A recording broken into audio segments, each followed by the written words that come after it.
पंडित जी, हमने मोटे तौर पर तो ये समझ लिया कि कहाँ कहाँ अशुभ हो सकता है आपके लिए आपका घर, लेकिन आसान शब्दों में अगर हम कुंडली नहीं दिखा रहे तो हम कैसे ये समझ पाएं? बहुत सारे लोगों को आभास नहीं होता होगा घर के अंदर जाकर, तो क्या ऐसे संकेत है जिससे समझें कि हमारा घर अशुभ है?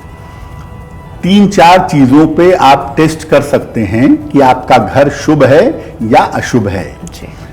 अगर आपके घर में रहने वाले लोगों का स्वास्थ्य अच्छा नहीं रहता, ज्यादातर लोग बीमार रहते हैं, बहुत सारा पैसा दवाइयों में खर्च होता है, तो निश्चित रूप से आपके घर में शुभता कम है या शुभता नहीं है। क्योंकि अगर घर में शुभता होगी तो बीमारियां नहीं रहेंगी। इसलिए अगर आपके घर में शुभता कम है तो घर में रहने वाले लोग निश्चित रूप से बीमार होंगे। ये पहली कैटेगरी है जिससे आप समझ लीजिए। दूसरी कैटेगरी ये है कि आपके घर में रोजगार और धन की समस्या हमेशा बनी रहेगी।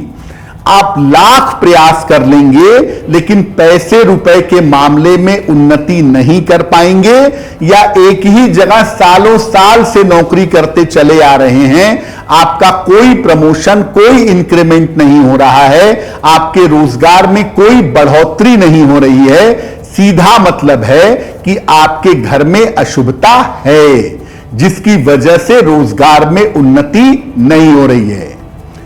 तीसरी जो चीज है जिसको आप तुरंत समझ सकते हैं, पहचान सकते हैं, जान सकते हैं कि आपके घर में अशांति रहती है। बिना वजह के लोगों के बीच में तनाव बना रहता है। आप घर में घुसते हैं, आपका मन परेशान होता है, काम करने का मन नहीं करता, आपको लगता है घर में ऑफिस से घुसे, पानी पिए और जाके सो गए या लेट गए। और जब घर से बाहर रहते हैं, बहुत सारा काम करते हैं, एनर्जी महसूस होती है, अच्छा लगता है। तो ये तमाम चीजें बताती हैं मोटे तौर पे बीमारी, पैसा और रोजगार, और तीसरा घर का माहौल। ये 3 चीजें अगर आप ठीक से समझ लें, थोड़ा सा ध्यान दें, और अगर इन 3 में से कोई भी चीज गड़बड़ है तो आप समझ जाइएगा कि आपके घर में शुभता कम है। पंडित जी, कई बार शुभता कम तो है लेकिन फिर भी बहुत सारी चीजों में रुक जाते हैं। कई घर ऐसे होते हैं जो आपके लिए बहुत सफलता लाते हैं, बहुत लक लाते हैं। अगर वैसा अपना घर बनाना हो तो क्या कोई ऐसे उपाय हैं जो किए जा सकते हैं जिससे वर्तमान घर आपके लिए और शुभ हो जाए? आप अपने घर को लकी बना सकते हैं अपने लिए 2-3 काम करके। पहला, आप अपने घर के पूजा स्थान को हमेशा साफ सुथरा रखिए। अपने घर के पूजा स्थान पर सुबह शाम दोनों समय पूजा चाहे 5 मिनट ही सही जरूर करिए। और अपने घर में नियमित रूप से गायत्री मंत्र आप ऑडियो कैसेट में या म्यूजिक सिस्टम में लगा दीजिए, धीरे धीरे बजता रहे। वो इतनी ज्यादा पॉजिटिव तरंगें पैदा करेगा कि आपका घर आपके लिए शुभ हो जाएगा।